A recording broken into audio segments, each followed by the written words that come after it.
नमस्कार। Corona virus के बाद लोगों के मन में एक उत्सुकता जागी है कि हेल्दी ईटिंग हैबिट्स क्या हैं।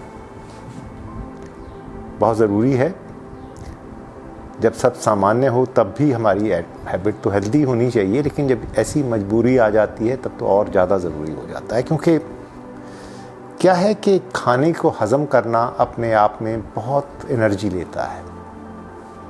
उसको हज़म करने में काफ़ी हमारी एनर्जी वेस्ट होती है। उस वक्त में अगर हम भारी खाना खाते हैं तो फिर हमारे पास शरीर को चलाने के लिए या बीमारियों से लड़ने की ताकत नहीं रहती। तो अगर हमने बीमारियों को ढंग से लड़ना है तो हमारा खाना ऐसा हल्का और पौष्टिक होना चाहिए कि हम आसानी से उसको हज़म कर सकें और जो वहाँ से जो एनर्जी बचती है उसको बीमारियों से लड़ने में और अपने रोज़मर्रा के कामों में अच्छे से इस्तेमाल कर सकें। ये कोई बहुत मुश्किल टॉपिक नहीं है। बस एक बात हमको याद रखनी है कि हमारी जो असली खुराक है वो फल, सब्जियां, बीज और उनसे निकलने वाले जूस या स्मूदी ही हैं। यहाँ तक के जो अन्न है या दाल है या चावल है, ये भी हमारे नेचुरल फूड नहीं है। लाखों साल से हम यहाँ पृथ्वी पर रह रहे हैं, लेकिन हमने अन्न खाना भी 10,000 साल पहले ही सीखा है। उससे पहले हमको पता भी नहीं था कि अन्न, दाल, चावल खाने की चीज़ है। तो हमारा जो शरीर बना है वो फल, सब्जियाँ और बीजों से ही चलने के लिए बना है। अब अन्न को तो हमारा शरीर फिर भी हजम कर लेता है, लेकिन सही क्वांटिटी में। ये हमको बहुत ध्यान देना होगा। हमारे पूरे भोजन का 80% होना चाहिए जो कि लाइव फूड कहलाता है, यानी कि फल, सब्जियां और स्प्राउट्स। और बाकी 20% की कमी हम रोटी, दाल, चावल से भर सकते हैं। लेकिन हमारी दिक्कत ये है कि एक तरफ तो हमने ये जो फूड्स होते हैं, स्टोरेबल फूड्स हैं, इनको वैसे ही बहुत ज़्यादा खाना शुरू कर दिया है। आम आदमी का अगर आप थाली देखते हैं तो उसका 80% भरा पड़ा है, उसमें रोटी, दाल, चावल या मीट। तो वो हमारे लिए एज इट इज़ भारी खाना है। फल, सब्जी हमने बहुत कम कर ली। उसमें भी कुछ चीज़ें बेहद भारी होती हैं, जैसे नॉन वेजिटेरियन फूड को हजम करने के लिए बेहद ताकत की ज़रूरत होती है। जिन दिनों में आपका शरीर बिल्कुल हेल्दी है, आप फिज़िकल एक्टिविटी भी पूरी कर रहे हैं, तो उस वक्त तो थोड़ा सही क्वांटिटी में आप यूज़ कर भी सकते हैं। लेकिन जब आप बाहर निकल नहीं पा रहे हैं या वैसे भी एक्सरसाइज नहीं कर पा रहे हैं, तो उस वक्त में मीट को हजम करना हमारे शरीर पे बहुत बुरा प्रभाव डाल देता है। तो ऐसे मौक़ों पे जब आपको बाहर ज़्यादा फिज़िकल एक्टिविटी करने का मौका नहीं मिल रहा है, तो आपको अपने खाने पीने के बारे में, जिन चीज़ों को भी भारी खाना कहा जाता है, उनके बारे में बहुत संभल के रहना पड़ेगा। जैसा मैं कह रहा था कि तो पहले ही हमारी जब हम नॉर्मल ज़िंदगी भी बिता रहे होते हैं तो बहुत कम लोग ऐसे हैं जो रेगुलर विगरस एक्सरसाइज कर पाते हों। कभी कभार कर लेते हैं, रेगुलर नहीं करते।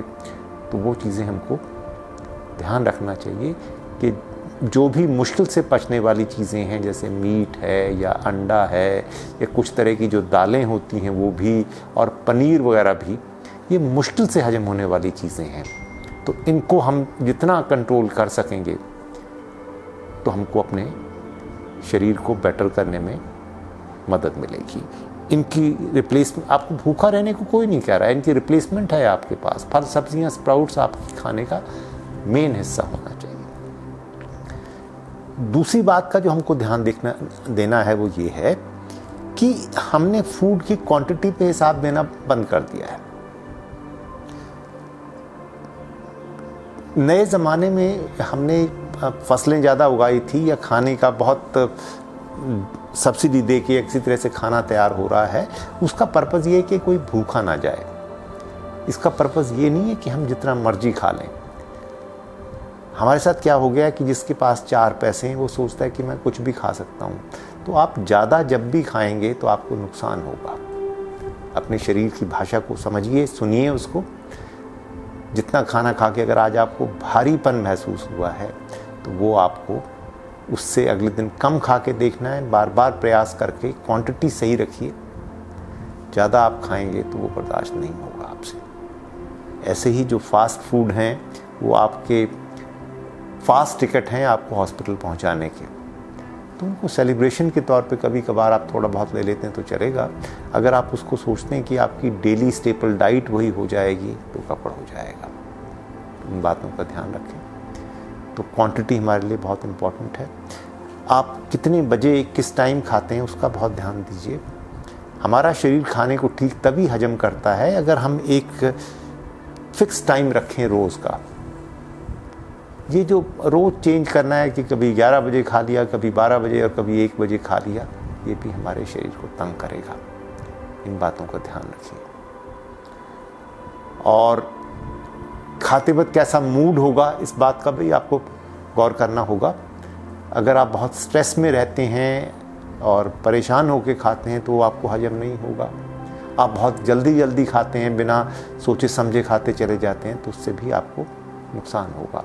इन सब बातों पे गौर लगातार बना के रखिए। एक और चीज़ जो आपको जाते जाते याद कराना चाहूँगा, जितने भी वायरसेस वगैरह होते हैं या जर्म्स होते हैं उनको लो टेम्परेचर बहुत अच्छा लगता है। ख़ासतौर पे जो गले पे अटैक करते हैं वो लो टेम्परेचर में बहुत अटैक करते हैं।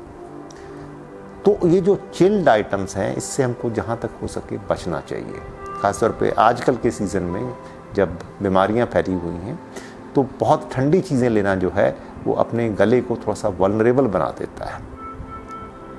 आपका घड़े का पानी चलेगा, सुराही का पानी चलेगा, लेकिन जो बिल्कुल रेफ्रिजरेटेड पानी होता है या कोई और चीज़ें भी होती हैं उसमें सादा थोड़ा सा मिला लें ताकि वो इतना ठंडा ना हो कि आपको गले को अफेक्ट कर जाए। आपने देखा होगा कुछ कल्चर्स में, जैसे हमारे पड़ोस के देशों में चाइना भी है और तिब्बत वगैरह हैं, इन सब देशों में वो तो ठंडा पानी पीने का रिवाज ही नहीं है। अगर आपके वहाँ से कोई मित्र होंगे तो आपने देखा होगा कि वो या तो वो चाय पीते रहते हैं सारा दिन, जैस्मिन टी वगैरह, और पानी भी पीते हैं तो कोसा पीते हैं। अब मैं ये नहीं कह रहा आपको कि आप गर्मियों में भी गर्म पानी पिएं, लेकिन फिर भी चिल्ड पानी हमारे हेल्दी हैबिट्स में नहीं आता। तो हमको हर चीज़ का ध्यान रखना है, गलत चीज़ भी ना खाई जाए और गलत केमिकल्स उसमें ना हो, ज़्यादा क्वांटिटी में ना खाई जाए, गलत टाइम पे ना खाई जाए, और साथ में जो ट्रेडिशनल हमारा किस टेम्परेचर पे खाना है उसका हमको ध्यान रखना होगा। बहुत ज़्यादा गर्म और ठंडा खाना हमको नुकसान करता है। क्वांटिटी हमारी निर्भर करती है हमारे फिज़िकल एक्टिविटी पे। जब आप खूब भाग दौड़ करते थे जितना तब खा रहे थे, आज अगर आप उतना खाएंगे तो नुकसान हो जाएगा। तो कॉन्शियस रहिए अपनी बॉडी को। हर वक्त वो आपको मैसेजेस भेज रही है, उनको ध्यान से सुनिए, उन पे अमल कीजिए, तो हम अपनी जान को आसानी से बचा सकेंगे। नमस्कार।